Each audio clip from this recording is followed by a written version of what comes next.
ನೋಡಿದ್ರೆ ಸಡನ್ ಆಗಿ ಒಂದ್ ಕಡೆ ಸಿನಿಮ್ಯಾಟಿಕ್ ಆಗಿ ಈ ಒಂದು ಪ್ರಕರಣದಿಂದ ನಾವು ನೇರವಾಗಿ ನಾವು ಕೋರ್ಟ್ಗೆ ಬೇಡ, ನಾವೊಂದು ಪ್ಲಾನ್ ಮಾಡ್ಕೊಂಡು ಹೋಗೋಣ ಅಂತಕ್ಕಂತ ಒಂದು ಪ್ಲಾನ್ ಹಾಕೊಂಡಿತ್ತು. ಮತ್ತೊಂದು ಕಡೆ ಇದೀಗ ದರ್ಶನ್ ಕೇಸಲ್ಲಿ ಮೂರನೇ ವ್ಯಕ್ತಿಯಾಗಿರ್ತಕ್ಕಂತಹ ಧನ್ವೀರ್ ಅವರು ಮೂಗು ತೋರಿಸಿಕೊಂಡಿದ್ದಕ್ಕೆ ಪೊಲೀಸ್ ಅಧಿಕಾರಿಗಳು ಖಡಕ್ ವಾರ್ನಿಂಗ್ ಕೊಟ್ಟಿದ್ದಾರೆ. ಈಗ ಸದ್ಯದ ಮಟ್ಟಿಗೆ ಸೈಲೆಂಟ್ ಆಗಿದ್ದಾರೆ. ಹೆಚ್ಚಿನ ಮಾಹಿತಿಯನ್ನು ಕೊಡೋದಾದ್ರೆ ಮಾದೇಶ್.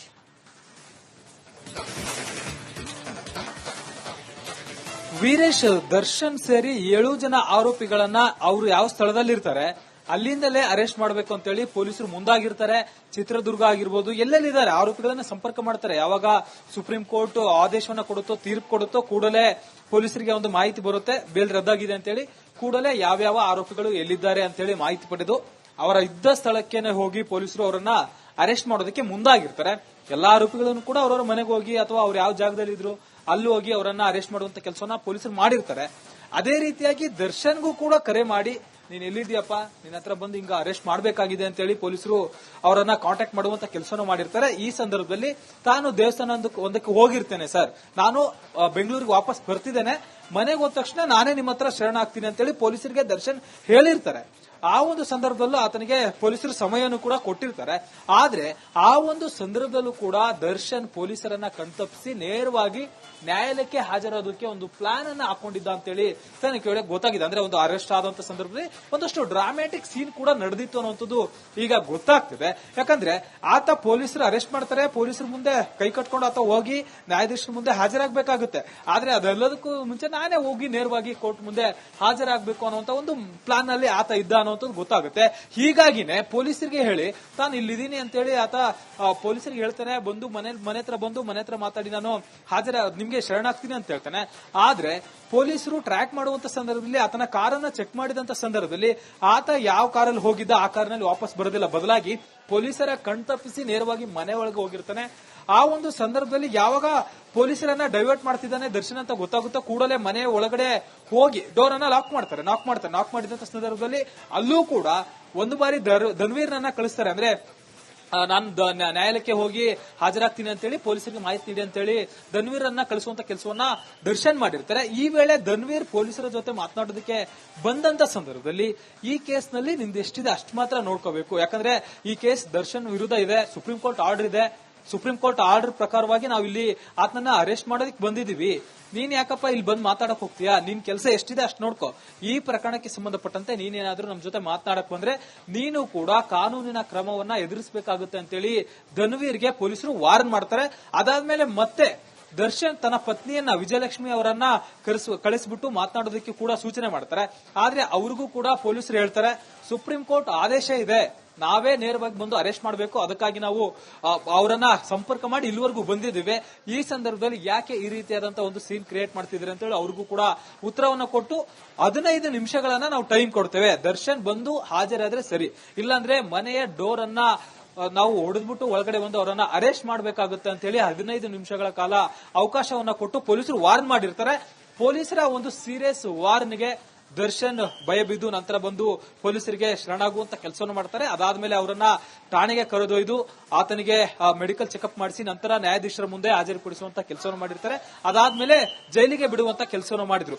ಈ ರೀತಿಯಾಗಿ ದರ್ಶನ್ ಸುಪ್ರೀಂ ಕೋರ್ಟ್ ಆರ್ಡರ್ ಇದ್ರು ಕೂಡ ಎಲ್ಲೊಂದ್ ಕಡೆ ಪೊಲೀಸರು ಸಂಪರ್ಕ ಮಾಡಿ ಕಮ್ಯುನಿಕೇಟ್ ಮಾಡಿದ್ರು ಕೂಡ ಎಲ್ಲೊಂದ್ ಕಡೆ ಪೊಲೀಸರ ಕಣ್ತಪ್ಪಿಸಿ ಆತನೇ ನೇರವಾಗಿ ನ್ಯಾಯಾಲಯಕ್ಕೆ ಹಾಜರಾಗೋದಕ್ಕೂ ಕೂಡ ಪ್ಲಾನ್ ಮಾಡಿ ಅನ್ನುವಂಥದ್ದು ತನಿಖೆ ವೇಳೆ ಗೊತ್ತಾಗಿದೆ. ಸದ್ಯಕ್ಕೆ ದರ್ಶನ್, ಪವಿತ್ರ ಗೌಡ ಸೇರಿ 7 ಜನ ಆರೋಪಿಗಳು ಸದ್ಯ ಪರಪ್ಪನ ಅಗ್ರಹಾರದಲ್ಲಿ ಕಂಬಿ ಎಣಿಸ್ತಿದ್ದಾರೆ. Veeresh, okay, thank you Mahesh ನಮ್ಮೆಲ್ಲ ಮಾಹಿತಿಗಾಗಿ. ನೋಡಿದ್ರೆ ಸಡನ್ ಆಗಿ ಒಂದ್ ಕಡೆ ಸಿನಿಮ್ಯಾಟಿಕ್ ಆಗಿ ಈ ಒಂದು ಪ್ರಕರಣದಿಂದ ನಾವು ನೇರವಾಗಿ ನಾವು ಕೋರ್ಟ್ಗೆ ಬೇಡ, ನಾವೊಂದು ಪ್ಲಾನ್ ಮಾಡ್ಕೊಂಡು ಹೋಗೋಣ ಅಂತಕ್ಕಂತ ಒಂದು ಪ್ಲಾನ್ ಹಾಕೊಂಡಿತ್ತು. ಮತ್ತೊಂದು ಕಡೆ ಇದೀಗ ದರ್ಶನ್ ಕೇಸಲ್ಲಿ ಮೂರನೇ ವ್ಯಕ್ತಿಯಾಗಿರ್ತಕ್ಕಂತಹ ಧನ್ವೀರ್ ಅವರು ಮೂಗು ತೋರಿಸಿಕೊಂಡಿದ್ದಕ್ಕೆ ಪೊಲೀಸ್ ಅಧಿಕಾರಿಗಳು ಖಡಕ್ ವಾರ್ನಿಂಗ್ ಕೊಟ್ಟಿದ್ದಾರೆ.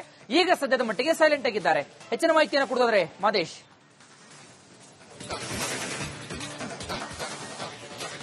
ವೀರೇಶ್, ದರ್ಶನ್ ಸೇರಿ 7 ಜನ ಆರೋಪಿಗಳನ್ನ ಅವರು ಯಾವ ಸ್ಥಳದಲ್ಲಿ ಇರ್ತಾರೆ ಅಲ್ಲಿಂದಲೇ ಅರೆಸ್ಟ್ ಮಾಡಬೇಕು ಅಂತೇಳಿ ಪೊಲೀಸರು ಮುಂದಾಗಿರ್ತಾರೆ. ಚಿತ್ರದುರ್ಗ ಆಗಿರ್ಬೋದು, ಎಲ್ಲೆಲ್ಲಿದ್ದಾರೆ ಆರೋಪಿಗಳನ್ನ ಸಂಪರ್ಕ ಮಾಡ್ತಾರೆ. ಯಾವಾಗ ಸುಪ್ರೀಂ ಕೋರ್ಟ್ ಆದೇಶವನ್ನ ಕೊಡುತ್ತೋ, ತೀರ್ಪು ಕೊಡುತ್ತೋ, ಕೂಡಲೇ ಪೊಲೀಸರಿಗೆ ಒಂದು ಮಾಹಿತಿ ಬರುತ್ತೆ, ಬೇಲ್ ರದ್ದಾಗಿದೆ ಅಂತೇಳಿ. ಕೂಡಲೇ ಯಾವ್ಯಾವ ಆರೋಪಿಗಳು ಎಲ್ಲಿದ್ದಾರೆ ಅಂತೇಳಿ ಮಾಹಿತಿ ಪಡೆದು ಅವರ ಇದ್ದ ಸ್ಥಳಕ್ಕೇನೆ ಹೋಗಿ ಪೊಲೀಸರು ಅವರನ್ನ ಅರೆಸ್ಟ್ ಮಾಡೋದಕ್ಕೆ ಮುಂದಾಗಿರ್ತಾರೆ. ಎಲ್ಲಾ ಆರೋಪಿಗಳನ್ನು ಕೂಡ ಅವರವರ ಮನೆಗೆ ಹೋಗಿ ಅಥವಾ ಅವ್ರು ಯಾವ ಜಾಗದಲ್ಲಿ ಇದ್ರು ಅಲ್ಲಿ ಹೋಗಿ ಅವರನ್ನ ಅರೆಸ್ಟ್ ಮಾಡುವಂತ ಕೆಲಸವನ್ನ ಪೊಲೀಸರು ಮಾಡಿರ್ತಾರೆ. ಅದೇ ರೀತಿಯಾಗಿ ದರ್ಶನ್ಗೂ ಕೂಡ ಕರೆ ಮಾಡಿ ನೀನ್ ಎಲ್ಲಿದ್ಯಪ್ಪ, ನಿನ್ನ ಹತ್ರ ಬಂದು ಹಿಂಗ ಅರೆಸ್ಟ್ ಮಾಡಬೇಕಾಗಿದೆ ಅಂತ ಹೇಳಿ ಪೊಲೀಸರು ಅವರನ್ನ ಕಾಂಟ್ಯಾಕ್ಟ್ ಮಾಡುವಂತ ಕೆಲಸನ ಮಾಡಿರ್ತಾರೆ. ಈ ಸಂದರ್ಭದಲ್ಲಿ ತಾನು ದೇವಸ್ಥಾನ ಒಂದಕ್ಕೆ ಹೋಗಿರ್ತೇನೆ ಸರ್, ನಾನು ಬೆಂಗಳೂರಿಗೆ ವಾಪಸ್ ಬರ್ತಿದ್ದೇನೆ, ಮನೆಗೆ ಹೋದ ತಕ್ಷಣ ನಾನೇ ನಿಮ್ಮ ಹತ್ರ ಶರಣಾಗ್ತೀನಿ ಅಂತೇಳಿ ಪೊಲೀಸರಿಗೆ ದರ್ಶನ್ ಹೇಳಿರ್ತಾರೆ. ಆ ಒಂದು ಸಂದರ್ಭದಲ್ಲೂ ಆತನಿಗೆ ಪೊಲೀಸರು ಸಮಯವನ್ನು ಕೂಡ ಕೊಟ್ಟಿರ್ತಾರೆ. ಆದ್ರೆ ಆ ಒಂದು ಸಂದರ್ಭದಲ್ಲೂ ಕೂಡ ದರ್ಶನ್ ಪೊಲೀಸರನ್ನ ಕಣ್ತಪ್ಪಿಸಿ ನೇರವಾಗಿ ನ್ಯಾಯಾಲಯಕ್ಕೆ ಹಾಜರಾದಕ್ಕೆ ಒಂದು ಪ್ಲಾನ್ ಅನ್ನ ಹಾಕೊಂಡಿದ್ದ ಅಂತೇಳಿ ತನಗೆ ಕೇಳಿ ಗೊತ್ತಾಗಿದೆ. ಅಂದ್ರೆ ಒಂದು ಅರೆಸ್ಟ್ ಆದಂತ ಸಂದರ್ಭದಲ್ಲಿ ಒಂದಷ್ಟು ಡ್ರಾಮ್ಯಾಟಿಕ್ ಸೀನ್ ಕೂಡ ನಡೆದಿತ್ತು ಅನ್ನುವಂಥದ್ದು ಈಗ ಗೊತ್ತಾಗ್ತಿದೆ. ಯಾಕಂದ್ರೆ ಆತ ಪೊಲೀಸರು ಅರೆಸ್ಟ್ ಮಾಡ್ತಾರೆ, ಪೊಲೀಸರ ಮುಂದೆ ಕೈ ಕಟ್ಕೊಂಡು ಆತ ಹೋಗಿ ನ್ಯಾಯಾಧೀಶರ ಮುಂದೆ ಹಾಜರಾಗಬೇಕಾಗುತ್ತೆ. ಆದ್ರೆ ಅದೆಲ್ಲದಕ್ಕೂ ಮುಂಚೆ ನಾನೇ ಹೋಗಿ ನೇರವಾಗಿ ಕೋರ್ಟ್ ಮುಂದೆ ಹಾಜರಾಗಬೇಕು ಅನ್ನುವಂತ ಒಂದು ಪ್ಲಾನ್ ನಲ್ಲಿ ಆತ ಇದ್ದ ಅನ್ನುವಂಥದ್ದು ಗೊತ್ತಾಗುತ್ತೆ. ಹೀಗಾಗಿನೇ ಪೊಲೀಸರಿಗೆ ಹೇಳಿ ತಾನು ಇಲ್ಲಿದ್ದೀನಿ ಅಂತೇಳಿ ಆತ ಪೊಲೀಸರಿಗೆ ಹೇಳ್ತಾನೆ, ಬಂದು ಮನೆ ಹತ್ರ ಮಾತಾಡಿ ನಾನು ನಿಮ್ಗೆ ಶರಣಾಗ್ತೀನಿ ಅಂತ ಹೇಳ್ತಾನೆ. ಆದ್ರೆ ಪೊಲೀಸರು ಟ್ರ್ಯಾಕ್ ಮಾಡುವಂತ ಸಂದರ್ಭದಲ್ಲಿ ಆತನ ಕಾರನ್ನ ಚೆಕ್ ಮಾಡಿದಂತ ಸಂದರ್ಭದಲ್ಲಿ ಆತ ಯಾವ ಕಾರಲ್ಲಿ ಹೋಗಿದ್ದ ಆ ಕಾರಿನಲ್ಲಿ ವಾಪಸ್ ಬರೋದಿಲ್ಲ, ಬದಲಾಗಿ ಪೊಲೀಸರ ಕಣ್ತಪ್ಪಿಸಿ ನೇರವಾಗಿ ಮನೆ ಒಳಗೆ ಹೋಗಿರ್ತಾನೆ.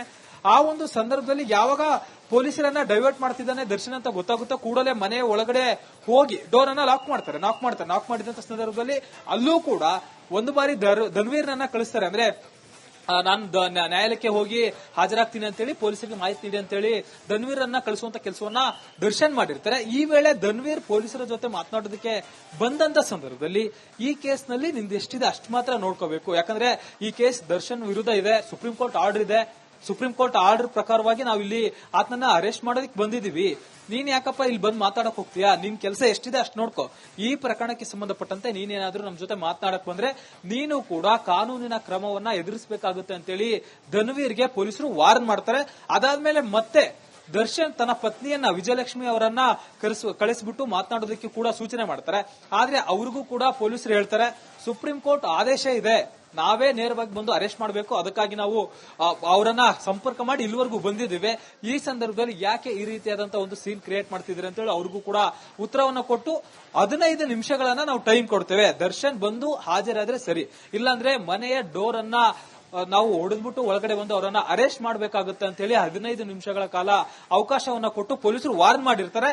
ಪೊಲೀಸರ ಒಂದು ಸೀರಿಯಸ್ ವಾರ್ನ್ಗೆ ದರ್ಶನ್ ಭಯಬಿದ್ದು ನಂತರ ಬಂದು ಪೊಲೀಸರಿಗೆ ಶರಣಾಗುವಂತ ಕೆಲಸವನ್ನು ಮಾಡ್ತಾರೆ. ಅದಾದ್ಮೇಲೆ ಅವರನ್ನ ಠಾಣೆಗೆ ಕರೆದೊಯ್ದು ಆತನಿಗೆ ಮೆಡಿಕಲ್ ಚೆಕಪ್ ಮಾಡಿಸಿ ನಂತರ ನ್ಯಾಯಾಧೀಶರ ಮುಂದೆ ಹಾಜರುಪಡಿಸುವಂತ ಕೆಲಸವನ್ನು ಮಾಡಿರ್ತಾರೆ.